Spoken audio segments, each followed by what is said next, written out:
Muy buenas tardes. La paz del Señor les acompañe. Que les saludamos aquí desde la Iglesia Cristiana Internacional Shalom, el pastor Daniel Chávez en Lima, Perú. Y siempre es un gozo, hermanos, compartir la palabra del Señor. Y hoy domingo,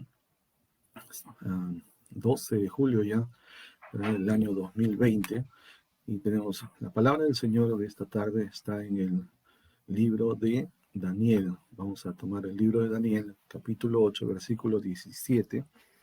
Y aunque no me voy a basar necesariamente en este versículo, pero lo vamos a tomar como un punto de inicio para el tema que tenemos y que vamos a compartir hoy. Y el tema de hoy se llama el papel de la iglesia en este tiempo final. El papel de la iglesia en este tiempo final. Así que el libro del profeta Daniel, capítulo 8, versículo 17, dice: Vino luego cerca de donde yo estaba, y con su venida me asombré y me postré sobre mi rostro. Pero él me dijo: Entiende, hijo de hombre, porque la visión es para el tiempo del fin. Y vamos a leer una vez más, este es un solo versículo. Vino luego cerca de donde yo estaba, y con su venida me asombré y me postré sobre mi rostro. Pero él me dijo: Entiende, hijo de hombre, porque la visión es para el tiempo del fin. Así que este es el versículo que leemos hoy, es para los entendidos, ¿verdad? Somos los hijos del Señor, tenemos el Espíritu de Dios, entendamos que esta es una palabra para la iglesia de Cristo en este tiempo final. Así que oremos. Señor amado, te agradecemos, tú eres nuestra vida, tú eres el mayor tesoro que tenemos, Señor, y es a ti a quien nos encomendamos, es a ti a quien buscamos. Señor, sin ti no somos nada, no podemos hacer nada. Pero Señor, tú eres quien nos escogiste, eres quien nos llamaste, eres quien nos has establecido en este lugar, en esta tierra, en este tiempo, con un propósito específico, Señor. No estamos en vano en esta generación, sino que tú nos has puesto aquí, Señor, para, para un propósito especial en este tiempo final. Danos entendimiento en esta palabra, en este tiempo, Señor. Abre nuestros ojos, abre Espíritu de Dios, los corazones, abre el entendimiento para que nos resplandezca, Señor, tu iluminación y podamos comprender cuál es el papel, cuál es el rol que tenemos como iglesia y como cristianos, como tu pueblo, Señor, en esta tierra, en este tiempo final. Gracias te damos en el nombre de Jesús. Amén. Amén. Yo creo que es muy claro para los creyentes que estamos viviendo ya los tiempos finales, ¿verdad? Todo lo que acontece a nuestro alrededor, lo que estaba profetizado de pestes, guerras, ¿verdad? Y todo lo que estamos viendo, terremotos en diferentes lugares, pues se cumple, ¿no? Y para nosotros es claro que el retorno de Cristo es inminente, pero en tanto que Él viene, ¿verdad? En tanto que Él vuelve a cumplir su promesa que volvería por nosotros, pues todavía estamos en este mundo, ¿no? Y entonces la pregunta es, ¿para qué estamos? ¿Para qué nos ha dejado el Señor en esta tierra? ¿Para qué está usted como pastor, como líder, como ministro de Dios, como hermano en Cristo, como hijo de Dios? ¿Para qué estamos en esta tierra? ¿Cuál es el rol que jugamos en esta tierra, en este tiempo final? En esta generación que hace años ya entramos hace 20 años al tercer milenio y especialmente, ¿no?, al tiempo final, el fin de los tiempos, como se diría en los términos bíblicos, ¿no? Así que yo creo sinceramente que esta es la generación que verá el retorno de nuestro Señor Jesucristo a la tierra, ¿verdad? Cuando el día y la hora nadie lo sabe, está escrito, así que nadie debería atreverse a decir en tal día, en tal hora, en tal lugar, ¿no? Solamente el Señor, solo Dios en su sola potestad, ¿verdad? En tanto, a nosotros nos queda el velar, orar, ser sobrios, prepararnos para su venida, pero al mismo tiempo cumplir también con la tarea, con la misión que Él nos ha encomendado, ¿verdad? Y parte de eso es lo que vamos a hablar ahora, ¿verdad? Y el tiempo que nos dé.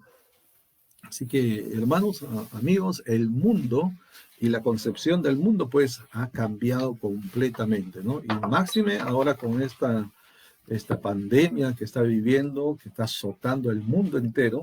Estábamos conversando ahora que miren que ya la cantidad de muertos que hay a nivel mundial ha sobrepasado la cantidad de víctimas que causó la Segunda Guerra Mundial, ¿no? Aquí mismo en nuestro país y casi en cualquier otro país, ¿verdad? Cualquier desastre que hayan tenido de terremotos, la caída de las Torres Gemelas, aquí tuvimos un huaico, le llamamos nosotros, ¿verdad? Como un aluvión que destruyó muchísimas casas, cientos de miles de casas hace 2 años aquí, especialmente en el norte del país, y que hasta el día de hoy todavía cuesta recuperarse. Pero no ha habido tantas víctimas ni en el terremoto que tuvimos aquí en Pisco hace unos cuantos años, en Chile, que fue un terremoto terrible, en México 86 también. No ha causado tanta cantidad de víctimas como la que se está viendo con este virus, ¿no? Del COVID-19. Entonces, y eso ha hecho que prácticamente lo que era la normalidad, ahora se habla de una nueva normalidad, ¿no? Entonces, por lo tanto, el mundo y la concepción del mundo han cambiado, ¿no? En muchos países que entraron en cuarentena y que ahora están saliendo, ¿verdad? Gradualmente, pues ya la rutina que era la normalidad que tenían ya no es la misma. Muchas cosas han cambiado y todavía van a cambiar. Así que el hombre de hoy y la generación de hoy no es la misma de hace, ¿verdad? Algunas décadas atrás, ¿no? Hace 2, 3, 4 décadas, completamente distinto. Hoy tenemos una generación que ha nacido y crecido, pues, bajo especialmente una tecnología creciente, ¿no? Las computadoras, los celulares, el internet, las redes sociales, los medios digitales, robots, viajes espaciales y muchos adelantos tecnológicos que son sorprendentes, ¿no? ¿Verdad? Pero al mismo tiempo, esta es la generación que podemos decir que es la que más se está corrompiendo, ¿verdad? Cada vez más. Y esto no es algo que nos asombre, porque en la Biblia está escrito, ¿verdad? Que el mal aumentará, ¿no? Y el Señor Jesús mismo dijo, para estos tiempos finales y por haberse multiplicado la maldad, ¿no? Y el amor de muchos se enfriará también. Entonces, el mal va a multiplicarse, ¿verdad? No se puede esperar de este mundo, tal como es la estructura que gobierna este mundo, no se puede esperar una mejoría, ¿no? Las cosas no van para mejor, van para peor. Esto no es una visión fatalista de la vida y de la humanidad, porque para nosotros como creyentes, que aunque vivimos en este mundo, no somos de este mundo, somos parte del reino de Dios. El reino de Dios se rige por otras leyes espirituales que funcionan y que están por sobre las leyes naturales, por eso son sobrenaturales, es espiritual, ¿verdad? Así que por eso a nosotros no nos causa preocupación, vivimos en paz, vivimos ¿verdad? En medio de este mundo, por supuesto con prudencia, como nos dijo el Señor, pero, pero aunque el mundo vaya para mal, nosotros tenemos noticias de bien, tenemos buenas noticias, tenemos una esperanza viva, ¿verdad? Y al final de los tiempos, pues todo esto va a ser cambiado completamente, ¿no? Así que he estado leyendo estos últimos días en el libro de Pedro y habla, ¿no? De cómo todo está reservado para el juicio, todos los elementos ardiendo. Dice, todo esto va a pasar, ¿no? Esta tierra y todo lo que en ellas hay, y se va a pasar, van a ser desechos o por fuego, ¿verdad? Pero Dios ha preparado para nosotros, ¿verdad? Su iglesia, su pueblo, cielos nuevos y tierra nueva, en los cuales mora la justicia. Así que, pero esta es la generación en la cual vivimos, en la cual creo que esperamos la pronta, la inminente venida de nuestro Señor Jesucristo, ¿verdad? Y que debemos prepararnos para eso, pero al mismo tiempo convivimos con una generación que cada vez se degrada, se corrompe más. Ahora, ¿verdad? Según los datos de instituciones que hacen estas investigaciones, la edad en que una persona inicia participación en el alcoholismo, en la drogadicción, en la delincuencia, en el sexo, la práctica del sexo, increíblemente ahora es a los 12 años. 12 años. ¿Verdad? Antes como que se esperaba hasta cierta edad para participar de algunas cosas prohibidas. Hoy en día, ¿verdad? A una tempranísima edad. ¿no? Entonces, es una generación que está creciendo con el más alto índice de violencia intrafamiliar, de abuso sexual contra los menores de edad, donde, esta semana salió una noticia donde se veía un hombre de 65 años, esto es en el Oriente, que él dice que se considera un niño o una niña de 5 años. Y como él se ve a sí mismo, él se considera a sí mismo de 5 años, entonces, por las leyes que hay en el día de hoy que se están tratando de promover en muchas naciones, ¿verdad? De que uno puede sentirse, si es hombre, puede sentirse mujer y se debe respetar lo que esa persona siente. Entonces, él dice que él siente que es una niña de 5 años. Entonces, por lo tanto, ¿verdad? Pueden acercarse a un niño de 5 años, de 6 años, ¿verdad? En el cual él siente que es de esa edad. Estamos hablando de un hombre de 65 años, ¿no? Y que puede tocar a un niño de esa tierna edad y la ley no le podría hacer nada porque él tiene que ser tratado como él dice que siente que es, como una niña de 5 años. Entonces, son unas cosas absurdas, ¿verdad? Pero que no es otra cosa que se está disfrazando el abuso infantil, ¿no? Contra los menores de edad y tratando de que las leyes, ¿verdad? De alguna forma los amparen y no los toquen, se vuelvan impunes ante la ley, ¿no? Entonces, porque hay muchas cosas que se quieren cambiar, están tratando de cambiarse, probablemente cambien y ya no es de asombrarse porque este mundo se va degenerando cada vez peor, ¿verdad? Y aún los niños, aún hasta hijos de creyentes, ¿no? Hay que tener cuidado cómo están creciendo. Ya no es la generación que antes se reunía frente, ¿verdad? En una sala se sentaban a leer un libro o se sentaban a conversar en familia, quizás a ver un programa familiar. Ya esa generación no existe, ¿no? Hoy en día es una generación donde se sientan, si es que se sientan, ¿verdad? Frente a una pantalla de un celular, una tablet, una laptop, ¿verdad? Para ver sus redes sociales, para dedicarse individualmente, o sea, están dentro de una misma vivienda, pero cada uno individualmente por separado. Ya no están frente, ¿verdad? Frente a frente, bajo el calor de la unidad familiar. Eso está hablando, ya se está viendo como tiempos pasados, ¿no? Entonces, donde cada uno se separa dentro del mismo ambiente de la casa, pero se separan en sus propios espacios individuales. Esa es la generación de hoy, ¿no? Y si tuviéramos que hacer una lista para describir con detalle las características de esta generación, pues nos pasaríamos toda la tarde, demasiado tiempo.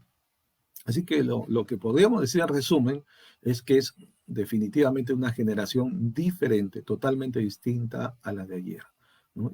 Son tiempos que no volverán, ¿verdad? Esta generación que seguramente no ha conocido lo que conocimos nosotros, pues la máquina de escribir, la televisión en blanco y negro, ¿verdad? La máquina de coser a pedal, o sea, son cosas que para ellos ya es algo, ¿verdad? Como de museo, ¿no? Y, pero al mismo tiempo que ellos no conocieron eso, también es una generación que no reconoce, ¿verdad? No conoce ni reconoce la autoridad, ¿no? Y estoy hablando de la generación de este mundo, ¿verdad? El mundo en que vivimos, ¿no?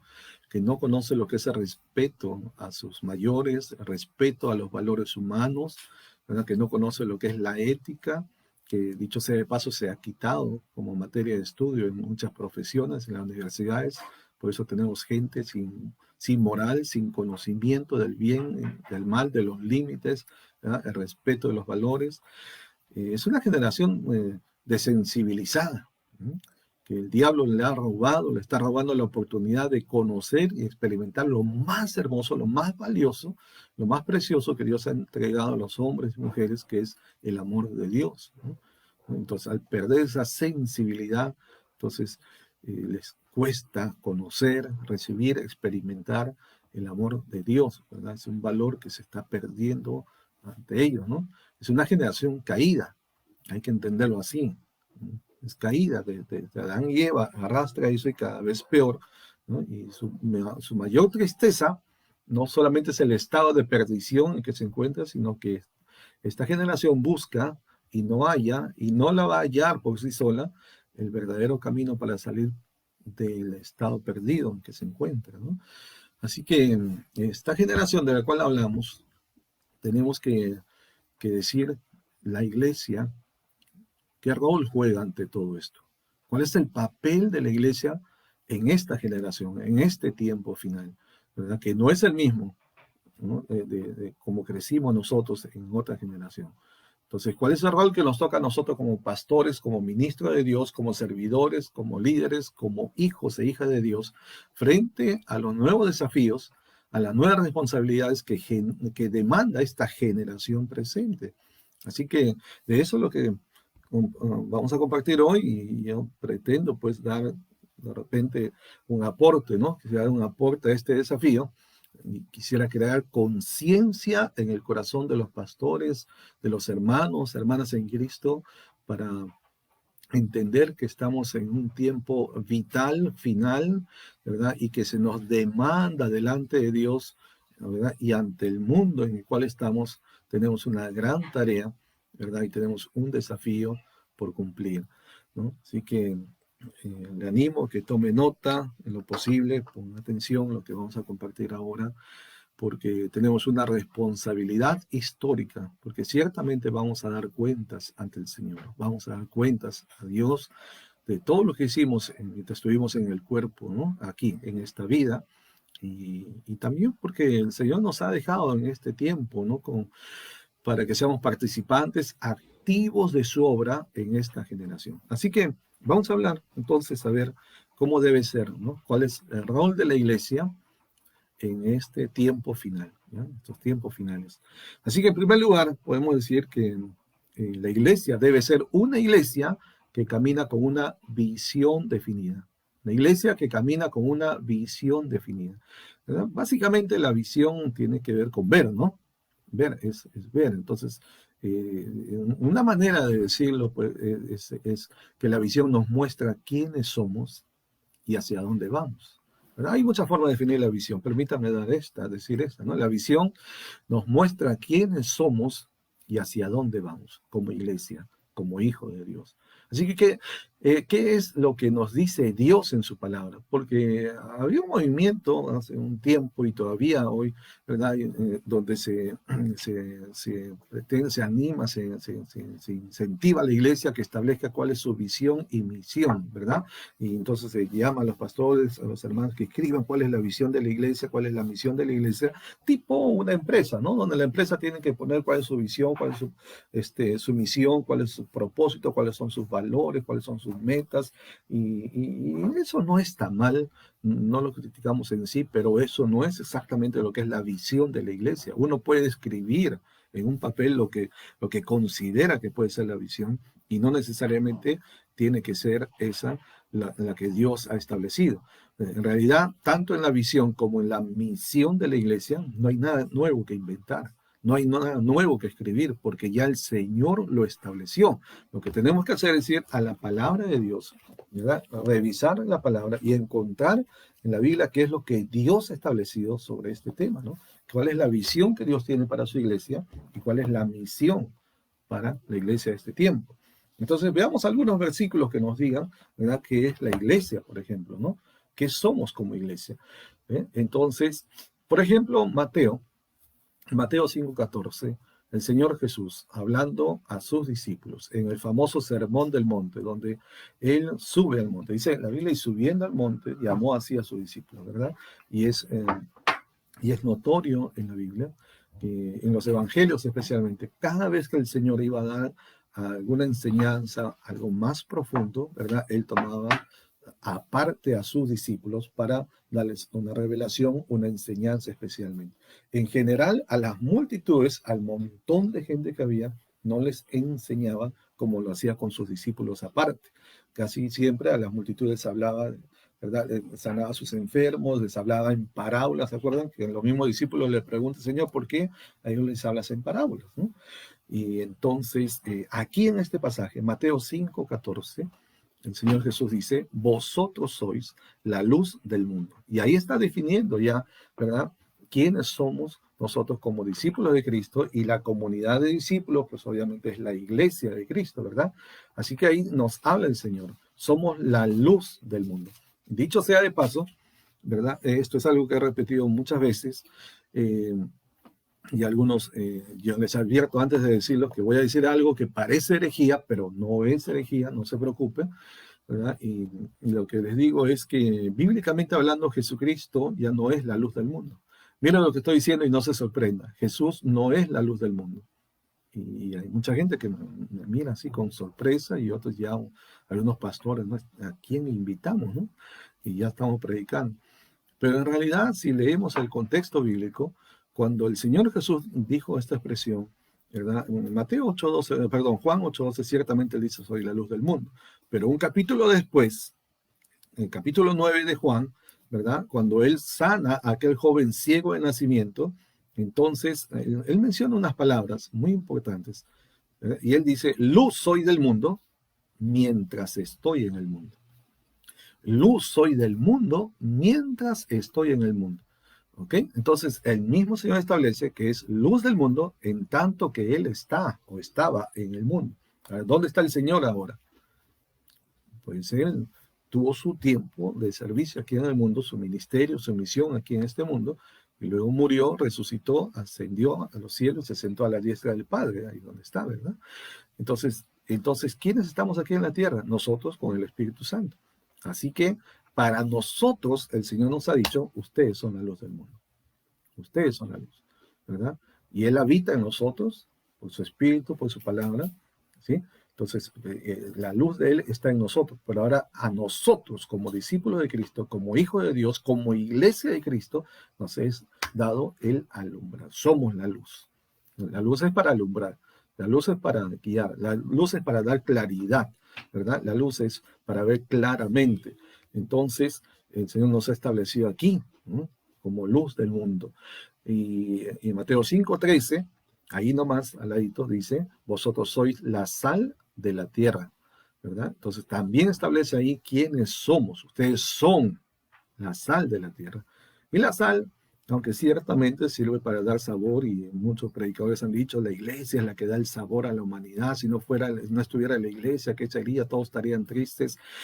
Eh, sí, tiene algo de sentido, tiene algo de razón, pero ese no creo que es el propósito principal de la iglesia, ni tampoco es el propósito principal de la sal, ¿no? La sal básicamente sirve para preservar. Aún en el tiempo actual todavía hay muchas culturas, aún hay muchos pueblos, especialmente en el campo, en las provincias, donde quizás la gente no tiene capacidad de tener un refrigerador, un lugar donde, una congeladora, ¿verdad? Y entonces usan la sal para salar las carnes, por ejemplo, el pescado, la carne de res, qué sé yo, ¿no? Entonces se caza, se pesca y se sala para preservarlo, para guardar y se puede usar, ¿no? Entonces, este mundo que cada vez se corrompe más, si no estuviera la iglesia, ¿qué sería? ¿Qué sería de este mundo si nosotros, que somos la luz y la sal de la tierra, no estuviéramos aquí, ¿verdad? Entonces, pero tenemos que cumplir nuestra función, ¿no? Entonces, la sal no es un adorno, la luz no es un adorno, es una utilidad, tiene una función que realizar y debe hacerlo. Por eso el Señor dice, así alumbre vuestra luz delante de los hombres, haciendo buenas obras. O sea, la luz tiene que alumbrar, ¿no? La luz no se puede esconder, ¿no? La sal tiene que cumplir su función, ¿verdad? Entonces, aquí nos está hablando quiénes somos, ¿verdad? ¿Cuál es la visión que Dios tiene de la iglesia? Somos la luz del mundo, somos sal de la tierra. Otro versículo que nos habla, ¿verdad? De quiénes somos, Efesios 5:23. En Efesios 5:23 dice, así como Cristo es cabeza de la iglesia, la cual es su cuerpo, la cual es su cuerpo. Entonces, está claro, Cristo es cabeza de la iglesia universal, aunque hay una iglesia local en diferentes pueblos, ciudades, naciones, aldeas, ¿verdad? Eh, pero dice que Él es la cabeza, la iglesia es el cuerpo, entonces nosotros somos el cuerpo. La cabeza es Cristo y la cabeza es la que dirige, la cabeza tiene el señorío, tiene la autoridad, la cabeza, ¿verdad? Es la que establece para dónde vamos, que da dirección al cuerpo, ¿no? La que da funcionalidad al cuerpo en cuanto a orientación, a sentido, a dirección, ¿verdad? Pero somos el cuerpo de Cristo. Como iglesia somos cuerpo de Cristo y tenemos que vernos todas las congregaciones locales, ¿verdad? Cada comunidad de creyentes, ¿verdad? Así se reúnan en una casa, se reúnan en un local, se reúnan virtualmente como en este tiempo, pero tenemos que mirarnos que todos somos parte de un solo cuerpo, ¿no? Por eso en la Biblia, y eso es vital, porque mire que cuando el apóstol Pablo escribe por el Espíritu Santo, dice a la iglesia de Dios que está en Corinto, a la iglesia de Dios que está en Tesalónica, a la iglesia de Dios. ¿No? Entonces, no dice a las iglesias. Y aunque ciertamente habían comunidades de creyentes en diferentes lugares, en una localidad, ¿verdad? Pero sin embargo, el Espíritu de Dios guía a Pablo a escribir así, a la iglesia. ¿Por qué? Porque habiendo tantas comunidades locales, sin embargo, para Dios la iglesia es una. ¿No? Entonces, somos un cuerpo, somos el cuerpo, aunque con diferentes miembros, diferentes dones, diferentes habilidades, ¿verdad?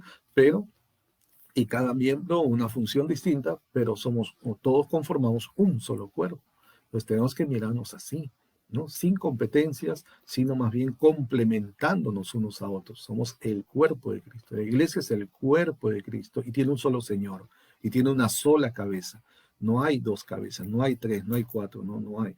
No hay una cabeza humana. La cabeza es Cristo el Señor, Rey de Reyes. Él la estableció, Él la ganó, la compró con su sangre. Así que reconocemos un solo Señor que no es humano, sino que es Cristo, nuestro Señor y Salvador. Entonces, somos el cuerpo de Cristo. Mirémonos así, mirémonos con amor, mirémonos con respeto a cualquier expresión cristiana, cualquier expresión de fe, ¿verdad? Que en el cual se reconozca a Cristo como único Señor, Rey, Salvador y Dios, ¿verdad? Debemos mirarnos como parte del cuerpo de Cristo, no en competencia, no discriminando, no creyéndonos más ni menos, porque todos somos parte de un mismo cuerpo, sino más bien colaborando, apoyándonos, cuidándonos unos a otros, ¿verdad? Y ¿qué más nos dice la Biblia acerca de quién somos como iglesia? ¿Cuál es la visión de Dios para la iglesia? ¿No? La iglesia, 1 Timoteo 3:15 dice, de esta manera, para que, citando, sepas cómo debes conducirte en la casa de Dios, que es la iglesia del Dios viviente, columna y baluarte de la verdad. ¿No? Que sepas cómo conducirte en la casa de Dios, que es la iglesia del Dios viviente. Entonces, la Biblia también llama a la iglesia, ¿verdad? Le llama casa de Dios y también le llama iglesia del Dios viviente. ¿No? Entonces, somos casa de Dios. Somos casa, somos morada de Dios. La iglesia, ciertamente, hemos dicho muchas veces, los pastores lo repetimos una y otra vez y hay que continuar diciéndolo, la iglesia no son las paredes, no es el mobiliario, no son los instrumentos, ¿verdad? La iglesia es un cuerpo, es un organismo también. Entonces, somos la casa de Dios, ¿no? Una casa es una morada, un lugar para vivir, para residir, para morar, ¿verdad? Entonces, somos nosotros mismos, ¿verdad? La iglesia de Cristo, la morada de Dios. El Señor habita en nosotros, Él está en nosotros, Él está con nosotros y Él es por nosotros, ¿verdad? Así que qué privilegio saber que el Dios creador de todo, ¿verdad? El Dios todopoderoso, este Dios amoroso, este Dios puro, santo, puede habitar en una persona. Es algo maravilloso, es algo, si uno se pusiera a meditar a profundidad, difícil de comprender. No obstante, Él ha querido venir a habitar en nosotros. No puede entrar en cualquier lugar, no puede entrar en cualquier morada. Él es santo, por eso que primero tiene que santificarnos, tiene que regenerarnos, tiene que hacernos nacer de nuevo, porque una persona en sus pecados, pues, ¿cómo el Dios Santo podría entrar ahí? Por eso es que Dios demanda primeramente de toda persona arrepentimiento, demanda a la persona conversión, demanda a la persona, ¿verdad?, que abandone su pecado, que abandone las prácticas del mundo, ¿verdad? Y entonces pida perdón y Jesucristo entonces vendrá a habitar en su vida. El que está en Cristo, una nueva criatura es, las cosas viejas pasaron, todas son hechas nuevas. Justamente Dios hace nuevo. Hay una profecía en Ezequiel que habla, ¿verdad? Ezequiel 36:26, os daré un corazón nuevo, un espíritu nuevo, cambiaré su corazón de piedra en un corazón de carne. Entonces, al hacer eso, Dios nos prepara para venir a morar en nosotros. Qué privilegio decir que somos casa de Dios, ¿verdad? Somos la iglesia del Dios viviente.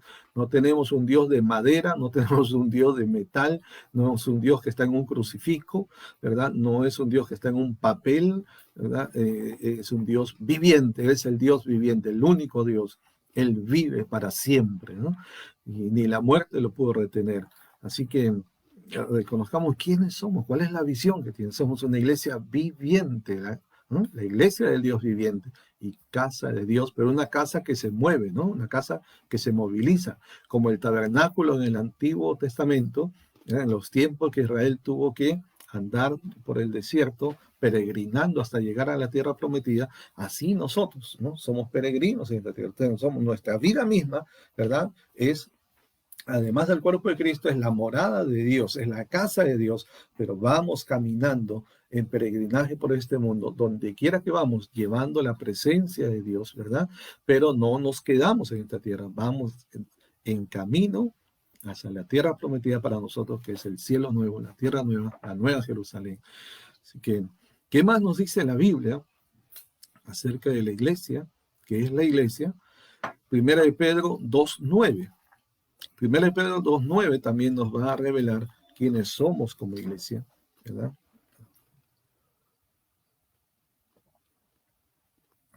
Y ahí, en ese pasaje, dice, la palabra del Señor dice, mas vosotros sois linaje escogido, real sacerdocio, nación santa, pueblo adquirido por Dios. Entonces nos está hablando quiénes somos como iglesia de Cristo. Real sacerdocio, linaje escogido, real sacerdocio, nación santa, pueblo adquirido por Dios. Entonces, somos un linaje, venimos de una descendencia, ¿verdad?, espiritual en Cristo. Somos un sacerdocio real. ¿Qué es un sacerdote? Es un mediador entre Dios y los hombres, es el representante de Dios ante la humanidad, pero al mismo tiempo el que representa a la humanidad ante Dios. Por eso es un mediador, un intercesor, es un servidor, es un ministro de Dios. Esa es la iglesia, ese es usted y yo. La Biblia dice que hemos sido hechos un reino de sacerdotes. Un reino de sacerdotes. Somos un real sacerdocio, ¿verdad? Somos nación, pero una nación santa. Hay muchas naciones en la tierra, en aproximadamente alrededor cerca de 200 naciones reconocidas en las Naciones Unidas, casi 200 naciones reconocidas, pero esta es una nación muy aparte de todas estas, es una nación espiritual, es una nación que se caracteriza, ¿no?, por un adjetivo, es santa. Es santa, santa, que dice que ha sido separado, ¿verdad? Ha sido apartado, no solamente de este mundo, pero de la corrupción de este mundo, ¿verdad? Separados para Dios, separados por Dios y para Dios. ¿Y por qué? Porque dice la Escritura, somos un pueblo adquirido por Dios.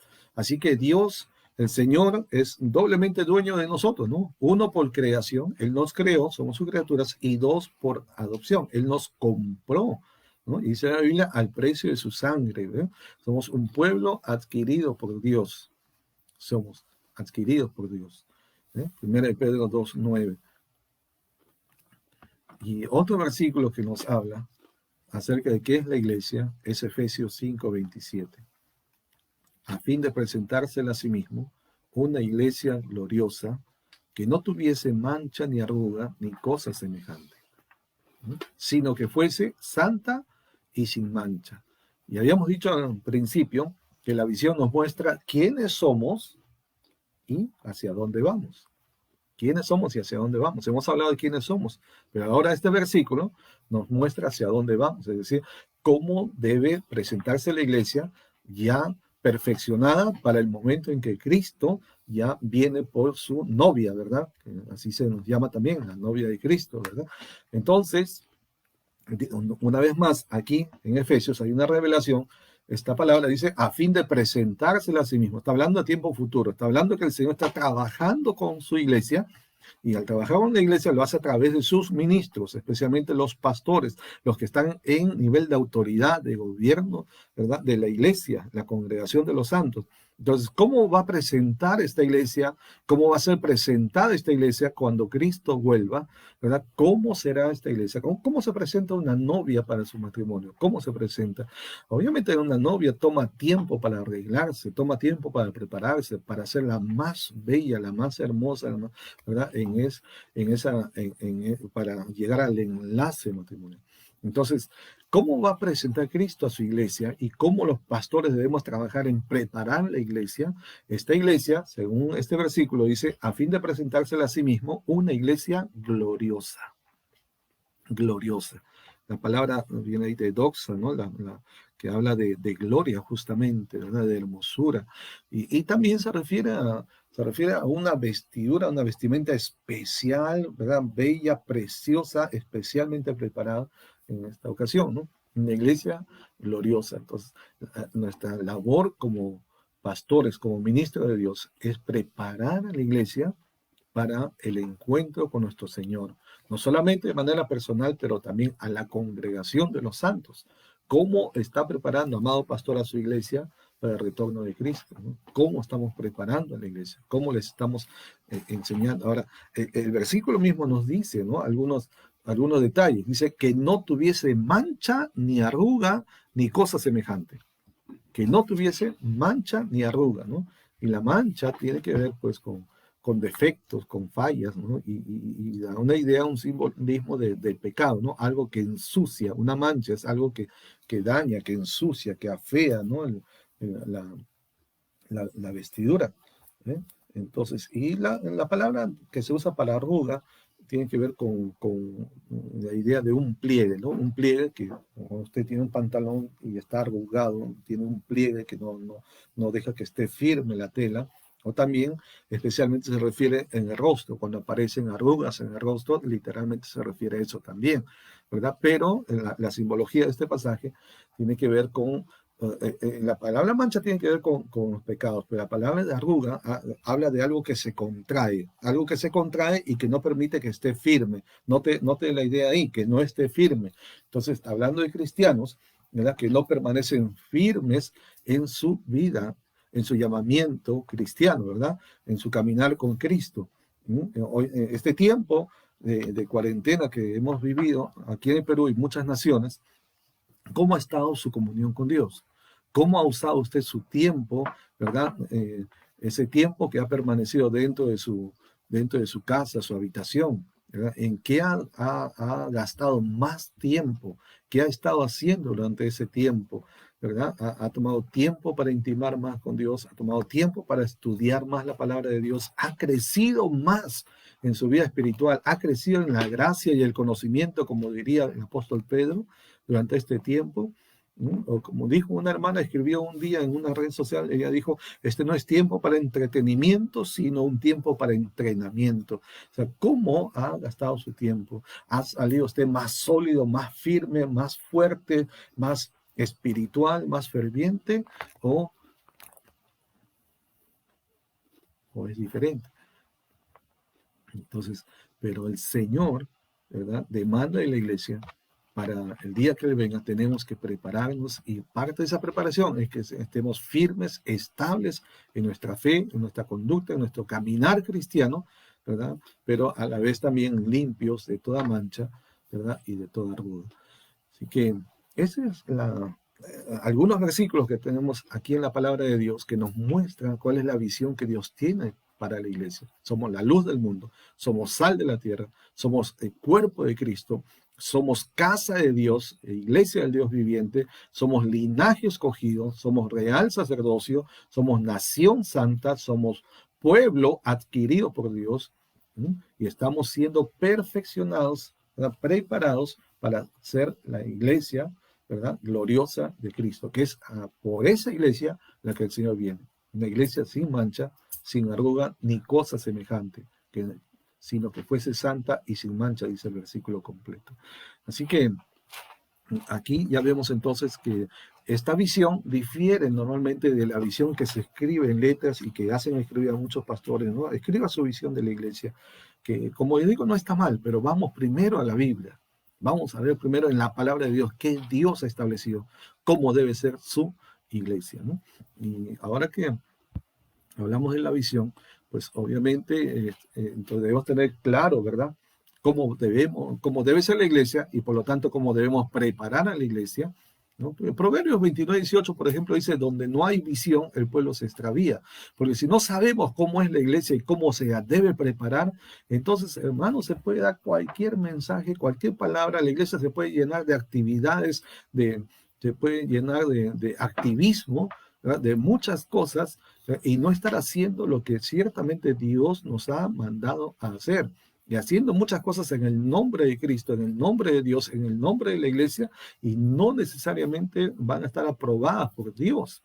Pues es necesario saber primeramente quiénes somos y qué nos ha mandado a hacer el Señor. Visión y misión, pero bíblica. Bíblica. No la saque de un libro, no la saque de internet, no la busque en una conferencia. Vaya a la palabra de Dios. Escudriñe la palabra. Amado pastor, amado líder, amado ministro de Dios. Volvamos a la ley y al testimonio, a la palabra del Señor. Y encontremos ahí qué es lo que Dios ha establecido para su iglesia. No repitamos formatos de otros lugares. No copiemos lo que otros hacen, ¿verdad? A menos que sea algo bueno, bíblico, ¿no? Pero vamos primeramente como ministro de Dios, a buscar en la fuente de agua viva. Está aquí, en su palabra. Y si no hay visión, por eso el pueblo se extravía y se puede meter a hacer muchas cosas. Y al final de los tiempos, ¿verdad? Al final de los tiempos, cuando vayamos a dar cuenta, el Señor dirá, bueno, ¿qué hiciste en la tierra? Hice esto, levanté tremendo ministerio. ¿Y qué pasaría si el Señor le dice a usted, yo no te mandé que hagas eso? Yo nunca te ordené que hicieras eso. Y como alguna vez leí en algún lugar que dice, el más grande fracaso de un hombre de Dios es tener éxito en aquello en lo cual Dios no le envió a hacer. El más grande fracaso de un hombre de Dios es tener éxito en aquello que Dios no le envió a hacer. ¿De qué valdría tener éxito ante los ojos de la gente si no fuimos fieles? Si lo único que debemos esperar oír de nuestro Señor cuando lleguemos a Él y demos cuenta de nuestro servicio en la tierra, lo único que debemos esperar es que Él nos diga, bien, buen siervo y fiel, en lo poco fuiste fiel, en lo mucho te pondré. Ahora, entra en el gozo de tu Señor. La clave, hermano, del éxito para Dios, según la palabra de Dios, es ser fiel. Fiel a lo que Él nos mandó, fiel a lo que Él estableció, fiel a su palabra, fiel a su mandato. Y nada más y nada menos que eso. Creo que tenemos que recordar las palabras del apóstol Pablo, que estando en cadenas delante de un rey, dijo estas maravillosas palabras en Hechos 26:19, por lo cual, oh rey Agripa, no fui rebelde a la visión celestial. Y le costó ser fiel a la visión que Dios le dio. Tuvo que enfrentar muchas cosas, muchos peligros, muchos azotes, muchas situaciones difíciles. En ese mismo momento él estaba en cadenas, preso. Pero él dice, no fui rebelde a la visión celestial. No buscó su protagonismo, no buscó su bienestar, experimentó de todo, Dios le hizo pasar de todo, desde el extremo, en ambos lados, en ambos sentidos, en muchas cosas, pero él dijo, no he sido rebelde a la visión celestial. Manténgase fiel, amado pastor, amado líder, amado hombre, mujer de Dios. Seamos fieles a la visión que Dios estableció en su palabra para nuestra vida, para su iglesia, ¿verdad? La cual es de el Señor, no es nuestra. Así que eso es lo primero. Vamos a hablar, ¿verdad? ¿Cuál es el rol de la iglesia en este tiempo final? Debe ser una iglesia que camina con una visión bíblica, una visión definida. En segundo lugar, debe ser una iglesia que sabe para qué ha sido llamada. Una iglesia que sabe para qué ha sido llamada. Y esto nos habla de la misión, con M de mamá, como se diría, ¿no? Lo primero es la visión con V y ahora es la misión con M, ¿no? Entonces, ¿cuál es la misión? Esto nos habla de tarea, ¿verdad?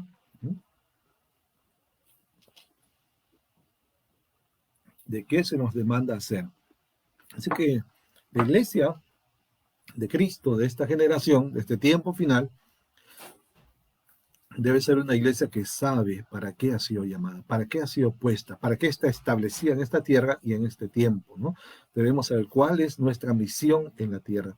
Cada iglesia local, cada pastor, cada iglesia congregacional de Cristo debe conocer, ¿verdad?, cuál es su misión. Quisiera que pensemos en algo por un momento, porque hay gente que piensa que la misión es predicar el evangelio para que la gente se vaya al cielo, y eso es lo único, ¿no? Y yo tengo una pregunta. Si el propósito de Dios fuera solamente, únicamente llevarnos al cielo, ¿no?, entonces, ¿qué hacemos todavía aquí en la tierra? Que si solamente es ir al cielo, entonces, ¿por qué Dios deja aún a su pueblo en la tierra? ¿Por qué Dios permite que pasemos años de vida en la tierra? Porque si no, entonces seríamos salvos y de una vez nos vamos al cielo, ¿no? Pero ¿por qué es que Él aún deja a su iglesia en la tierra por un determinado tiempo? Pues Dios todo lo que hace lo hace con propósito. Entonces aquí tiene que haber propósito de Dios también. Y por supuesto que lo hay, ¿no?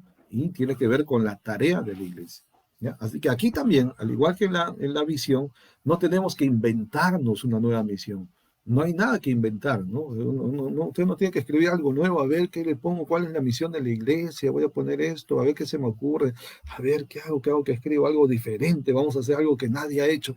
No, hermano, no, porque usted ni yo, ¿verdad?, podemos inventar una nueva doctrina fuera de la palabra de Dios. No podemos establecer una nueva misión para la iglesia fuera de lo que Él ya estableció en su palabra. ¿Mm? Así que la iglesia no tiene que inventarse una misión. La misión ya está claramente definida, está establecida, especialmente en los 4 evangelios. ¿Sabe usted que en los 4 evangelios aparece la gran comisión? Comisión, ¿se da cuenta? Misión de la iglesia. Pero es comisión porque somos nosotros con Cristo, Cristo con nosotros, nosotros con Cristo, ¿no? Tenemos Mateo 28, 19 y 20. Tenemos Marcos 16, 15 y 16. Tenemos Lucas 24, 47. Juan 20, 21. Y de feria, o de yapa, como decimos en Perú, ¿no?, puede ponerle Hechos 1, 8 también. Y ahí habla de la misión de la iglesia. ¿Cuál es la misión de la iglesia? Pues vayamos a los textos, vayamos a la Biblia. ¿Qué nos dice la palabra del Señor? Y la Biblia, por ejemplo, Mateo 28, 18 al 20. ¿Mm? Mateo 28, 18 al 20 dice: y Jesús se acercó y les habló diciendo: toda potestad me es dada en el cielo y en la tierra.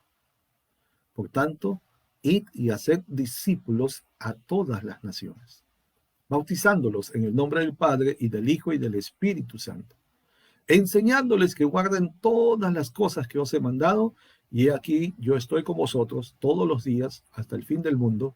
Amén. Me llama la atención que hay una palabra que se repite varias veces, es la palabra todas, o todo o toda, todo, algo completo, total. Por ejemplo, dice toda potestad, o sea, toda autoridad, todo poder me has dada en el cielo y en la tierra. Dice el Señor, toda autoridad, toda potestad me ha sido dada en cielo y tierra, ¿no? Por tanto, vayan. Vayan y hagan discípulos. ¿A dónde? A todas las naciones. Toda potestad, ahora dice todas las naciones. ¿No? Y luego dice, enseñándoles que guarden todas las cosas que os he mandado. Y luego dice, estoy con vosotros todos los días, hasta el fin del mundo. Interesante. Toda potestad, todas las naciones, todas las cosas que nos ha mandado, ¿verdad? Y todos los días estará con nosotros. Y ciertamente ha prometido estar con nosotros, pero esa promesa está en un contexto, ¿se da cuenta? A veces decimos, no, hermanos, Dios ha dicho que va a estar con nosotros todos los días, por supuesto, pero se cumple de acuerdo al contexto. Y el contexto aquí es en la medida que cumplimos la tarea que nos ha encargado el Señor. En la medida que hacemos, somos fieles, somos obedientes en cumplir la gran comisión, ahí es donde la promesa funciona. Estoy con vosotros todos los días. Mientras predicamos la palabra del Señor, hacemos discípulos en todas las naciones, Él estará con nosotros.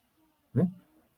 Entonces, Marcos 16, 15, que dice, y les dijo, id por todo el mundo y predicad el evangelio a toda criatura. El evangelio de Lucas también menciona, Lucas 24, 47, y que se predicase en su nombre el arrepentimiento y el perdón de pecados en todas las naciones, comenzando desde Jerusalén. ¿Bien? Está ahí. Ahora, en el Evangelio de Juan también aparece la gran comisión.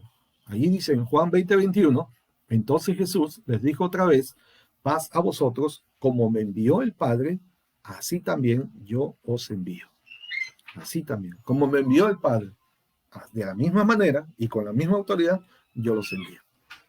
Entonces está hablando de envío, ¿no? Una comisión. ¿Cuál es la comisión? Aquí lo dice, ¿no? Básicamente la gran comisión, lo que se llama la gran comisión, tiene 4 aspectos principales. En realidad, muchas iglesias, la mayor cantidad de iglesias, grandes y pequeñas, la han reducido a solamente uno, y ese uno inclusive está recortado, ¿no? La mayoría de iglesias piensa que la comisión únicamente es ir y predicar el evangelio a toda criatura, y eso es todo.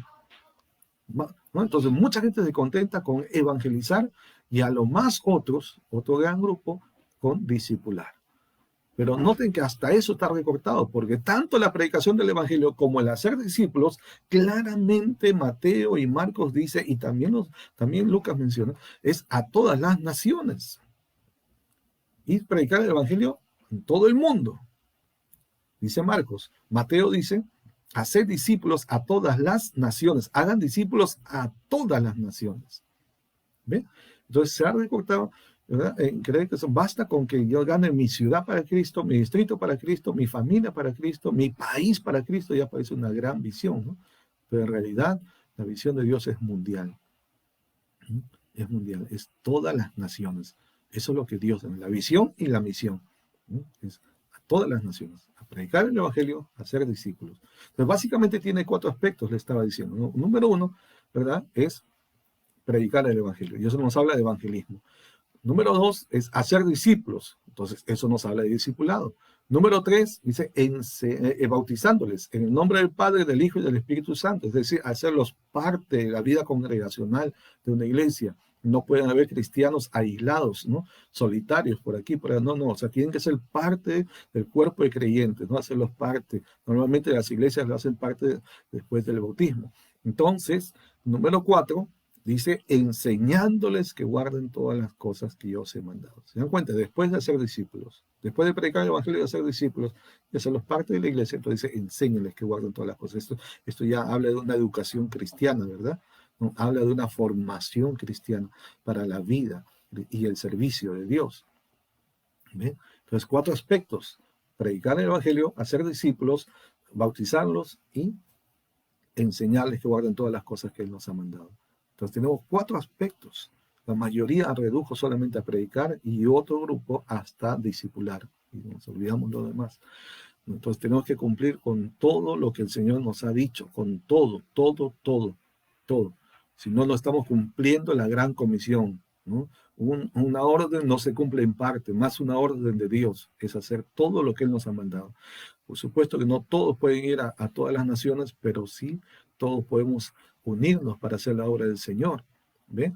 Entonces, de alguna manera usted tiene que preguntarse cuál es su cuota, cuál es su responsabilidad, cuál es la parte que le toca en esta gran comisión y qué debo hacer y qué no debo hacer también. ¿Mm? Entonces, que cada iglesia local, ¿verdad?, ha sido establecida por Dios para que cumpla la misión de Dios desde el lugar donde está ubicada, ¿no? Mire a su alrededor, mire su contexto, mire las necesidades. Mire, hermanos, hay mucho por hacer, hay mucho trabajo. Ciertamente la mies es mucha y los obreros flojos. Bueno, los obreros pocos, y a veces hasta los pocos son flojos, ¿no? ¿Ya? Pero hay mucha necesidad, hay mucho trabajo por hacer. Hay mucho más en este tiempo final, hermanos. Hay bastante trabajo, hay necesidad. Yo creo que el Señor está saliendo otra vez como aquel señor de la viña que fue a contratar obreros, ¿verdad? Desde la mañana hasta la tarde, casi hasta la última hora, estuvo llamando obreros para su viña.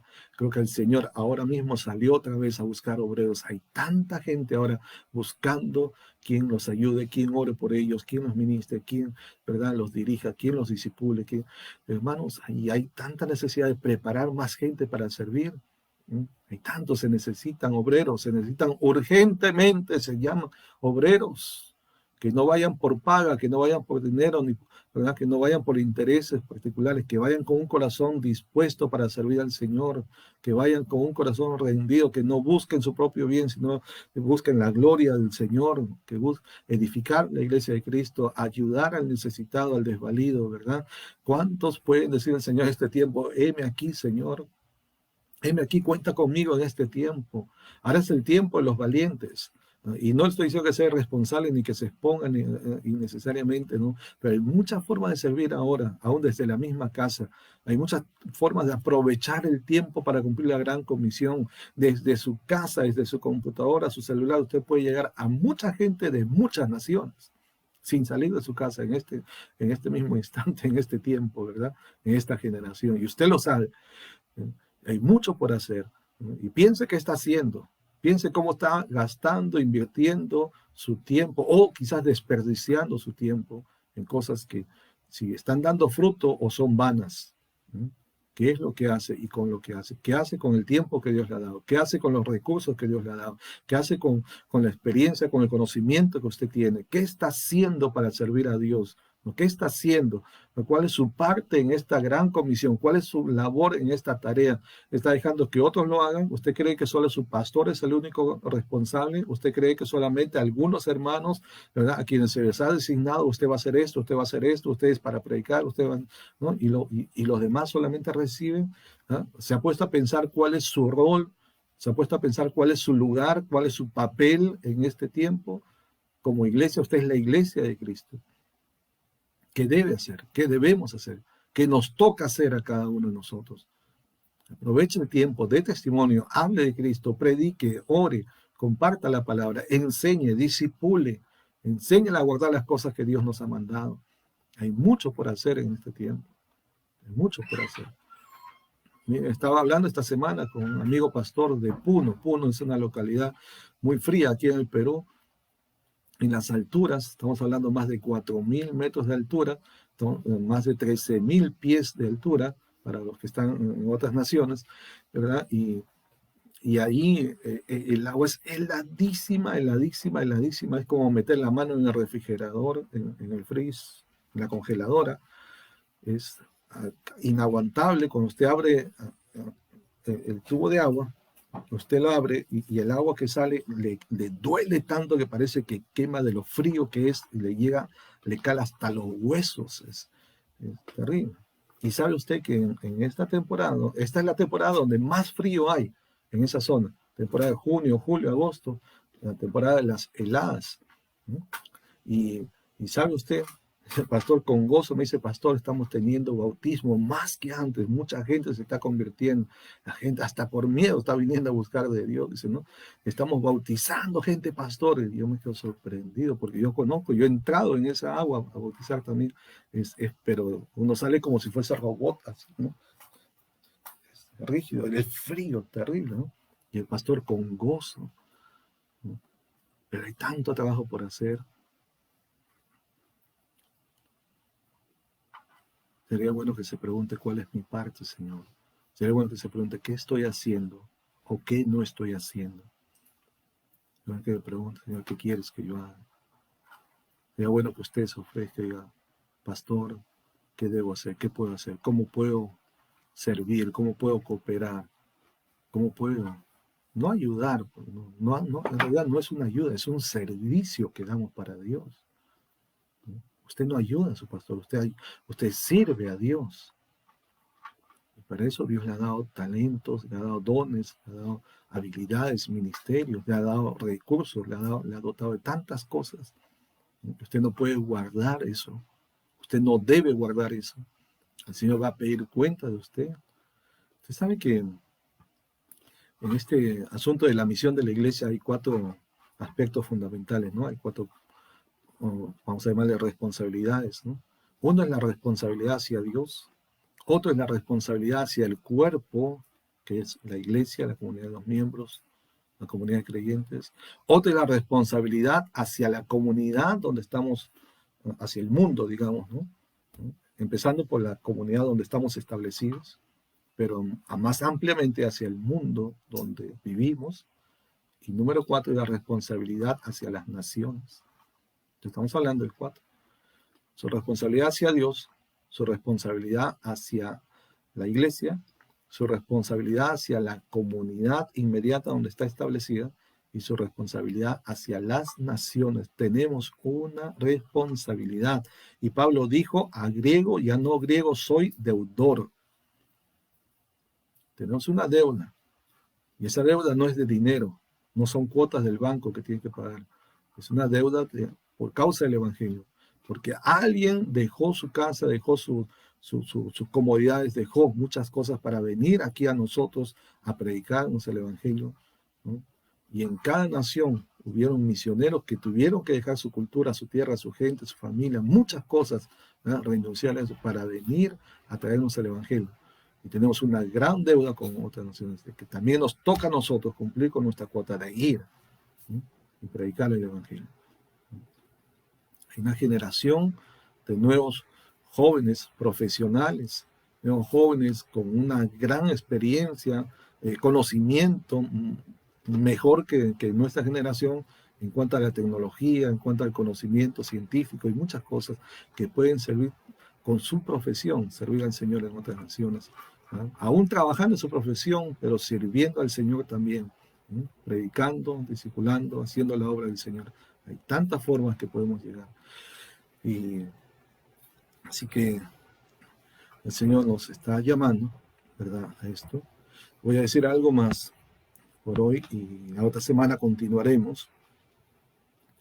¿Qué más? Hemos hablado que el papel de la iglesia en este tiempo final es que debe ser una iglesia que camina con una visión definida. Luego se habla de la visión de la iglesia. Luego debe ser una iglesia que sabe para qué ha sido llamada. Entonces sabe, ¿verdad?, cuál es su tarea, cuál es su misión aquí en la tierra y en este tiempo. Y ahora podemos decir, debe ser una iglesia que usa los recursos tecnológicos para la extensión del reino de Dios, ¿ya? Entonces, una iglesia que sabe usar los recursos tecnológicos para extender el reino de Dios. Y estamos hablando, ¿no?, ¿verdad?, de uso de los recursos tecnológicos, científicos, modernos, pero con el propósito de extender el reino, ¿verdad? No para diversión, no para entretenimiento, sino para cumplir la tarea que Dios nos ha dado. Entonces, antiguamente había una percepción distinta de lo que era la ciencia, se miraba con recelo todo lo que tuviera que ver con la ciencia humana, ¿verdad? Y se miraba hasta con sospecha, como algo mundano, como algo que se contrapone a los principios, valores bíblicos de nuestra fe. Pero ya al pasar el tiempo, ¿verdad?, la mayoría de pastores, ministros han dado cuenta que en realidad la fe no está reñida con la ciencia, sino que más bien la ciencia es un soporte, es un apoyo, es un complemento también para el cumplimiento de nuestra tarea, nuestra labor, ¿verdad? ¿Ya? Y la ciencia de alguna manera también ha ayudado a respaldar el conocimiento bíblico, ¿no? Lo que ya nosotros le habíamos creído y aceptado por fe, las diferentes disciplinas científicas han ayudado a confirmar, como el caso, por ejemplo, de la ciudad de Jericó, por muchos años no aparecía, ¿verdad?, dentro de los vestigios de las antiguas culturas, antiguas civilizaciones, no aparecía. Y se creía que era como un invento, la famosa ciudad de Jericó, de donde viene la caída de los muros de Jericó, que usted se acuerda, de una manera milagrosa, ¿no? Y entonces cayeron esos muros. Entonces, pero en los años de los años 1950, alrededor de esos años, una arqueóloga hizo unas excavaciones y llegó a descubrir que bajo algunas capas de civilizaciones anteriores encontró la famosa ciudad de Jericó y los famosos muros, ¿no? Entonces, ¿qué hace la ciencia de la arqueología? Ayuda a confirmar lo que ya en la Biblia está establecido y que nosotros lo creemos por fe, pero miren cómo la ciencia llega a darle certidumbre, ¿no?, a confirmar lo que está allí. Entonces, y así, la ciencia una y otra vez, por ejemplo, cuando Dios habla de que le dice a Abraham, ¿no?, que cuente las estrellas del cielo si es que las puede contar, es incontable. Jeremías va a decir que las estrellas, la multitud de las estrellas son como la arena del mar, ¿no? Y precisamente la ciencia ha dicho eso, ¿no? Que no se puede contar. Han hecho un cálculo aproximado de cuántas estrellas hay en el espacio, en el universo, y según ellos dicen que hay aproximadamente 300 mil millones de estrellas. Eso es un número, ¿no? Pero es difícil de evaluar eso. Pero han llegado a la conclusión que hay tantas estrellas en el espacio como tantos granitos de arena a la orilla del mar. Y que la Biblia ya lo dijo eso hace miles de años. Entonces, creo que la ciencia no está reñida con nuestra fe, sino que la ciencia puede ser un buen complemento, ¿no? ¿Verdad?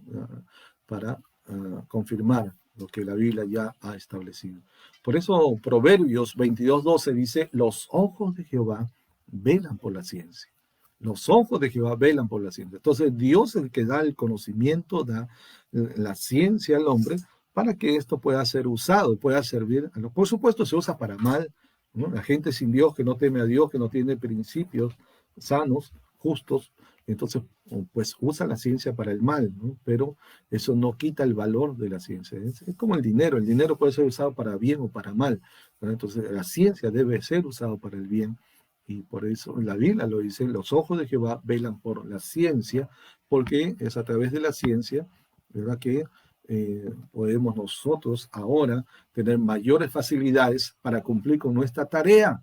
¿Cuánto tiempo le tomaba a Pablo hacer un viaje misionero? Pablo se montaba, se subía en una nave, en un barco, y un viaje le podía tomar 30, 40 días tranquilamente, ¿verdad? Para ir de un lugar a otro. Y hoy en día usted se sube a un avión en cuestión de horas, de aquí, desde Sudamérica hacia Europa, cruzando todo el Atlántico, en cuestión de 12, 14, 15 horas, dependiendo en qué nación esté, usted ya está, ¿verdad?, en el otro continente, ¿no? Cuestión de horas, en un mismo día, ¿sí? Entonces, la ciencia sirve. Hoy en día, sin necesidad de subirse a un avión, desde una red social, ¿no?, desde un aparatito tan sencillo como es un celular, ¿verdad? Simplemente usted ingresa y en cuestión de segundos usted está comunicando virtualmente con el mundo entero, ¿no? Con gente de diferentes naciones de la Tierra, diferentes continentes al mismo tiempo. Entonces, los recursos tecnológicos que hay, esos adelantos de este tiempo, ¿no?, que de alguna manera Dios ha permitido, Dios está ayudando al hombre, ¿verdad?, también son un signo de los tiempos, ¿no? De que ya la venida de Cristo está más cerca, demasiado cerca, y Dios está proveyendo los recursos, está permitiendo al hombre que genere ciertos inventos que nos ayudan, ¿verdad?, a que podamos cumplir con esta tarea misionera, a comunicarnos, a hacer la obra del Señor. Mire, Romanos 13:11 dice, conociendo el tiempo, que ya es hora de levantarnos del sueño, porque ahora está más cerca nuestra salvación que cuando creímos. Conociendo el tiempo. La palabra conocer aquí, ¿no? No es la palabra que comúnmente se usa en otros pasajes de la Biblia. Aquí la palabra conociendo, conocer, es una palabra que es eidón, que básicamente aquí, en esta parte, en este versículo, esa palabra significa ver para conocer. O sea, se refiere al conocimiento que proviene por la observación. Es decir, esta palabra significa estar despierto, considerar, mirar, percibir, entender, ¿no? Entonces, quiere decir, mire, observemos el tiempo, la época, los signos de estos tiempos, ¿verdad?, para entender, para conocer, para comprender cuál es el tiempo que estamos viviendo. No es solamente el conocimiento como ginosco, ¿no? Aquí es eidón, significa ver, ¿no?, observar, ¿no?, para tener entendimiento y conocer algo. A eso se está refiriendo. Por eso aquí dice conociendo el tiempo, que ya es hora de levantarnos. Miremos las señales de los tiempos, miremos las profecías que se cumplen, miremos los acontecimientos de nuestro alrededor, veremos que ciertamente ahora está más cerca nuestra salvación que cuando creímos. La palabra tiempo, como muchos saben, ¿verdad?, en este caso, es la palabra kairos, ¿no?, que habla de una oportunidad, una ocasión especial, ¿no? Es un tiempo propicio establecido por Dios. No es el tiempo de horas, minutos, de días, meses y años. No es el tiempo cronológico, es el tiempo Kairos, es un tiempo de Dios, un tiempo propicio, un tiempo especial, una oportunidad única dentro de un espacio limitado, ¿no? Una temporada o un tiempo conveniente, ¿no? Así que este tiempo, conociendo este tiempo, y que el tiempo es corto ahora más, es que debemos hacer uso de los recursos tecnológicos. Hay que hacerlo sin miedos, ¿no? Y usándolos para bien, ¿no? Usted sabe que antiguamente cuando salió el televisor se le llamó el cajón del diablo y se predicaba contra el televisor. Y uno de los mayores paladines contra, ¿verdad?, el cajón del diablo, finalmente pues él pidió perdón, reconoció que se había equivocado, mandó a que arrojen los televisores a los cajones del diablo, a los ríos, que los destruyan y todo. Pero él mismo más adelante llegó a tener su propia televisora, ¿verdad? Y predicó el evangelio. Ya nuestro hermano no está, pero él pidió perdón, él reconoció que se había equivocado, ¿no? Y él, hasta el día de hoy, su ministerio continúa, sus programas, todo lo que ha quedado, ¿verdad? Y se sigue difundiendo a través de la televisión. Y es como cuando entró el Facebook, muchos lo veían como algo de Satanás, demonios, y muchos pastores criticaron el Facebook, pero hoy en día muchos, esos mismos pastores, ministros de Dios, ¿verdad?, están usando el Facebook para predicar el evangelio como mi persona ahora mismo, ¿no? ¿Verdad? Para llevar, porque no hay cultos, no hay permisos para hacer cultos, no nos podemos reunir en lugares públicos, no hay permiso para actividades religiosas todavía, ¿verdad? Y entonces lo estamos haciendo como yo, muchos pastores, a través del Facebook y otras redes sociales, ¿no? El WhatsApp y otros medios. Entonces, pero hay otros que antes criticaron que hoy en día lo están usando, ¿ve? Entonces, eh, es el uso que le damos. Aprovechemos los recursos para bien, ¿no? Y la iglesia tiene que aprovechar esos recursos para cumplir su misión en la tierra. Hay que usar estrategias modernas para alcanzar un mundo moderno, sin cambiar el mensaje. Absolutamente, el mensaje es el mismo, ¿no? Pero podemos usar las tecnologías, los medios diferentes que hoy en día nos ofrece la ciencia, ¿verdad? Me acuerdo que hace muchos años atrás apareció un comercial en la televisión y en ese comercial aparecían, ¿verdad?, unos tipo monjes budistas, y en el comercial aparecían como que habían estado ocultos por muchos años, por mucho tiempo, ¿verdad? Y entonces, al comenzar ese comercial, salen unas palabras que decían: las preguntas del futuro son las mismas del pasado, pero podemos cambiar las respuestas. Y haciendo una paráfrasis de eso, podemos decir que las preguntas del futuro son las mismas del pasado, o sea, las necesidades de hoy son las mismas del pasado, ¿no? Pero podemos usar medios diferentes. Podemos usar otros medios para transmitir el mismo mensaje que cubra las mismas necesidades del hombre. El hombre de ayer y el hombre de hoy sigue siendo un pecador, sigue siendo un necesitado de Dios, sigue siendo alguien que no puede cambiarse a sí mismo, sigue siendo alguien que necesita la verdad del evangelio para que sea libre de las ataduras del pecado, ¿no? Conoceréis la verdad y la verdad os hará libres. Entonces, pero ¿cómo les hacemos conocer la verdad? ¿No? Entonces, si no nos permite reunirnos en los cultos, en las iglesias, predicar en lugares libres, ¿ok? Pero hay otros medios ahora, hay otros recursos ahora, y usémoslo, usémoslo. Como dijo Pablo, mas la palabra de Dios no está presa. Él estaba preso, ¿no? Y él dijo: por el cual estoy preso en cadenas, mas la palabra de Dios no está presa. ¿Y qué hizo él? Usó los medios que tenía en ese tiempo, escribió, ¿no? Y lo que él escribió, envió las cartas, los mensajes, ¿no? Y llegó, y han quedado hasta nuestros tiempos. Hoy en día, si Pablo estuviera, estoy seguro que él puede usar el Facebook, puede usar otros recursos tecnológicos para predicar el evangelio. ¿Bien? Entonces, las necesidades son las mismas, pero tenemos que usar los recursos que hay en el día de hoy. Tenemos que hacer la obra del Señor, hermanos. Tenemos que cumplir. No podemos quedarnos con los brazos cruzados esperando que las cosas se arreglen, que las cosas vuelvan a la normalidad del pasado. Quizás nunca vuelvan, y lo más seguro es que no vuelvan a ser como antes, ¿verdad? No sabemos aún ahora cuándo se han de abrir los cultos, no sabemos. Aquí en el Perú se han presentado protocolos y el gobierno no se pronuncia, no se ve, no hay ninguna muestra de interés en relación a las expresiones de fe, a la vida de la iglesia, a los cultos públicos, ¿verdad? Y ciertamente vamos a tener prudencia, cuidado y esperar el tiempo oportuno para volver a reunirnos presencialmente, físicamente, pero que tenemos que cuidar, amado pastor, amada iglesia, y estar orando y velando, es que el gobierno no prohíba, ¿verdad? No limite la libertad de culto. Tenemos que cuidar. ¿Cómo es posible que se abran los centros comerciales, que se abran los malls, que se abran los mercados, que se abran lugares donde hay tanta aglomeración de gente, muchísima que ni respeta el distanciamiento social, ni toma las prevenciones de salud, ¿no? Y el gobierno sí, lo permite abiertamente y sin embargo no se preocupa de la espiritualidad, las expresiones de fe, que es tan importante, es mucho más importante para la vida. Si Jehová no edifica la casa, en vano trabajan los que la edifican. ¿No? De que valen tantas leyes si Dios no está presente. ¿No? De que vale tanto cuidado si Dios no está presente. ¿No? Si Jehová no guarda la ciudad, en vano vela la guardia. Así que necesitamos y mantengámonos atentos en oración. Así que por hoy compartimos estos 3 puntos. Vamos a continuar la siguiente semana. ¿Ya? Nuestro tema es el papel de la iglesia en este tiempo final. ¿No?